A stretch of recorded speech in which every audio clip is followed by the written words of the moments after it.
Hey, I'm Ryan Reynolds. At Mint Mobile, we like to do the opposite of what Big Wireless does. They charge you a lot, we charge you a little. So naturally, when they announced they'd be raising their prices due to inflation, we decided to deflate our prices due to not hating you. That's right. We're cutting the price of Mint Unlimited from $30 a month to just $15 a month. Give it a try at mintmobile.com/switch. $45 upfront payment equivalent to $15 per month. New customers on first 3-month plan only. Taxes and fees extra. Speed slower above 40 gigabytes. See details. I'm Carol from Sunbury, Ohio. I'm a Republican, but I don't care who does the job as long as the job gets done. That's why I like Sherrod Brown. He stood up to both parties on China and worked with Republicans to fight fentanyl because Sherrod fights for Ohio. That's leadership. Paid for by friends of Sherrod Brown. Add excitement to your holidays with Ohio Lottery Holiday Scratch-Offs, including $1 holiday cash and $5 holiday lucky times 10, or holiday bonus millions with a 200 times multiplier and a $2 million top prize. Plus, enjoy second chance drawings where you can win 10 times, 100 times, or 1,000 times the price of your ticket. Scratch-Offs make the perfect gift, and best of all, there's no wrapping required. Lottery players are subject to Ohio laws and commission regulations. Play responsibly. Welcome to the Two-Footed Extra Pod. This is our quick hit show where I'll unpack the latest news and gossip, plus rumours in the world of football. This show was brought to you by our friends over at Liberty Shield. Did you know that Liberty Shield's VPN service not only keeps your data safe, but can also help you bypass government blocks on IPTV streaming? When connected to Liberty Shield, your internet activity is encrypted, meaning your ISP can't see or block those crucial live football streams when you sit down to watch. It genuinely is the ultimate solution for staying connected and never missing a match.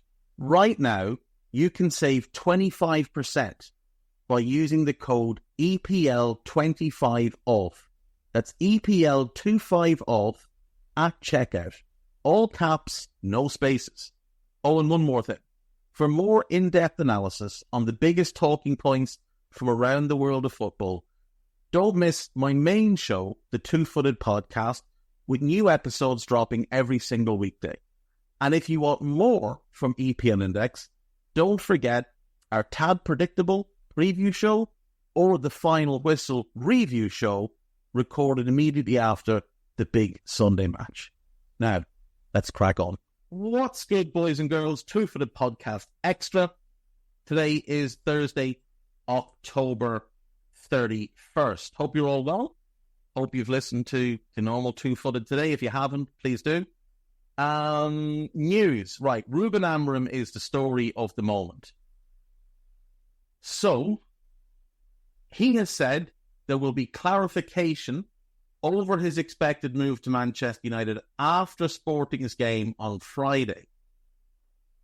He is expected, as things stand, to remain in charge of Sporting until the international break. That would mean taking the next 3 games. He has said it's a negotiation between the two clubs. It's never easy. A member of the United board, Sir Dave Brailsford, said it's done, or allegedly said it's done. There's no real clarification on it. Fans have said this. Amorim has said he hasn't made a full decision yet, but it does look like he is going to become the next Manchester United manager. It's just a matter of when. The likelihood is it's during the international break. United apparently paying a little bit more than the release clause to get him a little bit earlier than his contract would otherwise have allowed. Ruud van Nistelrooy has said he's motivated to stay, to work with Amorim, and to be, helpful to the club in whatever way he can.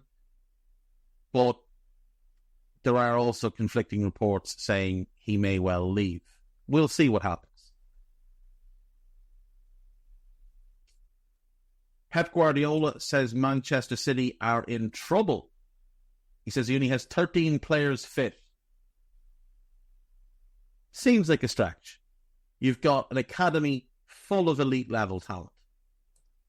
Your injury list is sizable, but no worse than anyone else in the division. Like, Ipswich, for the moment, have 10 players injured or out. Brighton have 8. Palace have 8. Villa have none, by the way. Wolves also have 8. City have 9. Okay, currently listed as injured or out. Rodri, obviously, we know about. Oscar Bob out long term. Kyle Walker, Jack Grealish, Jeremy Doku, and De Bruyne not expected back until after the international break. And then Akanji has a knock. Guardiola has a knock.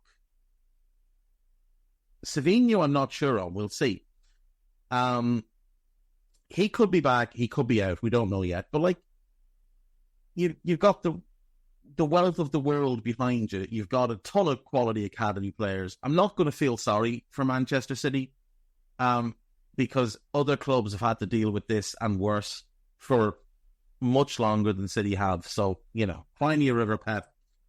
You've had things stacked in your favour your entire career.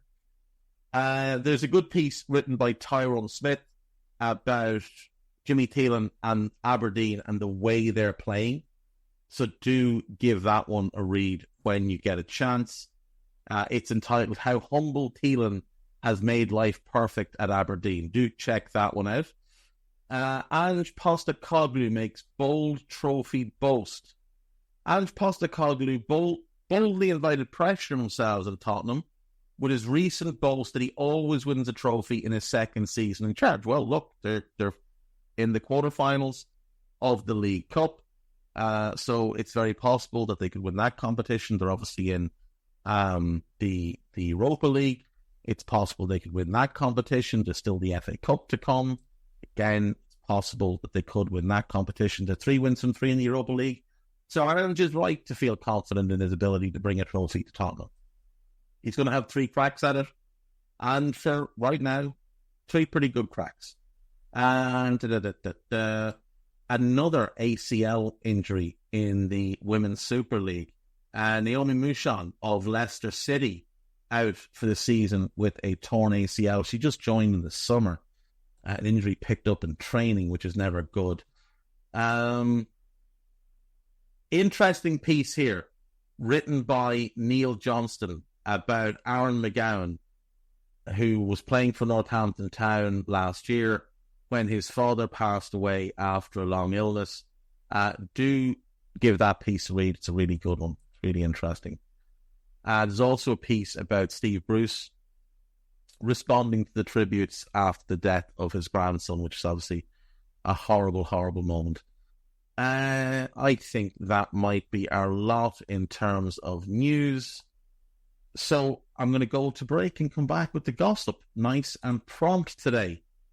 This episode is brought to you by Shopify. Upgrade your business with Shopify, home of the #1 checkout on the planet. Shop Pay boosts conversions up to 50%, meaning fewer carts going abandoned and more sales going cha-ching. So if you're into growing your business, get a commerce platform that's ready to sell wherever your customers are. Visit Shopify.com to upgrade your selling today.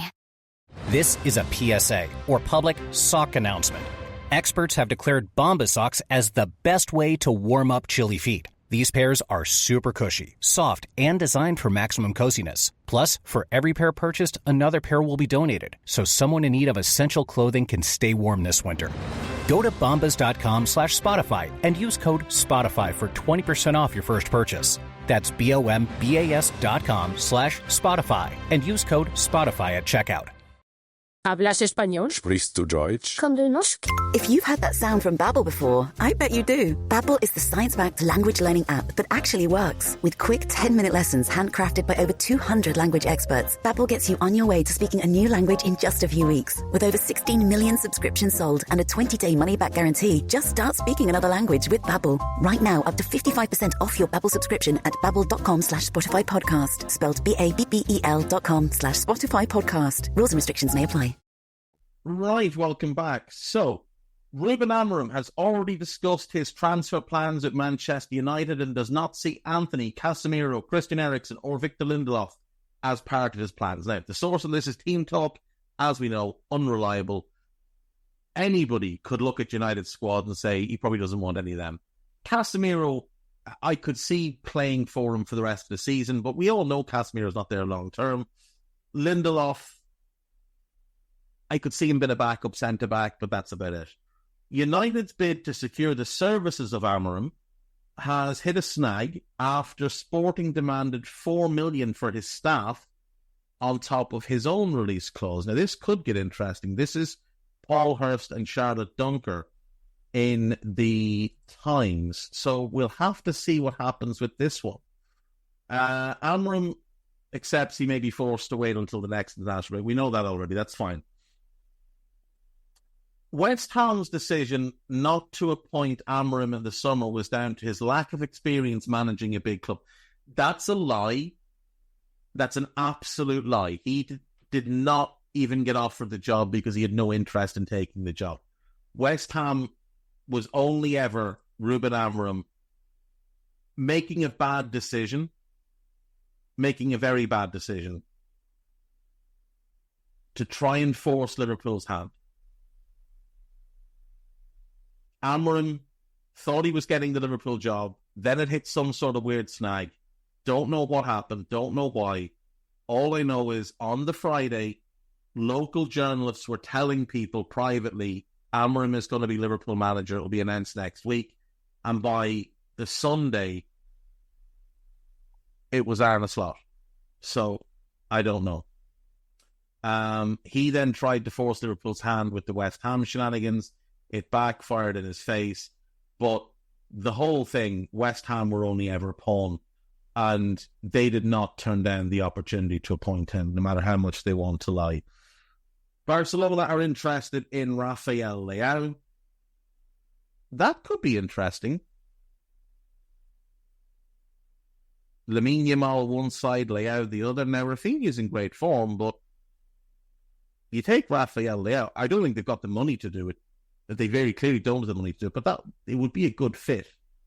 Manchester City have rejected approaches from several clubs to take Claudio Echeverri on loan, with the Argentine expected to link up with Pep Guardiola's side from the start of 2025. So it's due to come over in January. Roma have begun their search for a replacement manager should current boss Ivan Juric fail to win their next match against Torino. Now, what a circus. So you remember, last season, they have Jose. Jose gets sacked. The fans are outraged.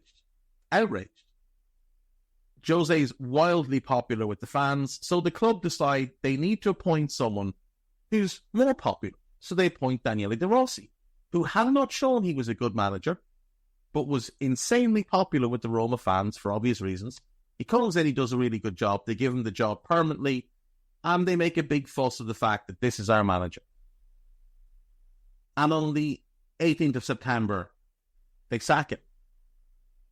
And they appoint Ivan Juric, who had been with Genoa on 3 different occasions and with Torino, and never really shown much of anything.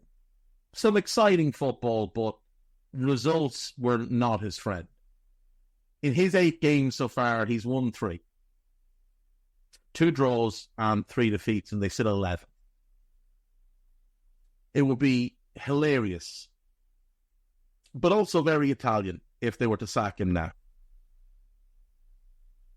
Erik ten Hag considered signing Danny Welbeck during his tenure as Red Devils manager. You know what?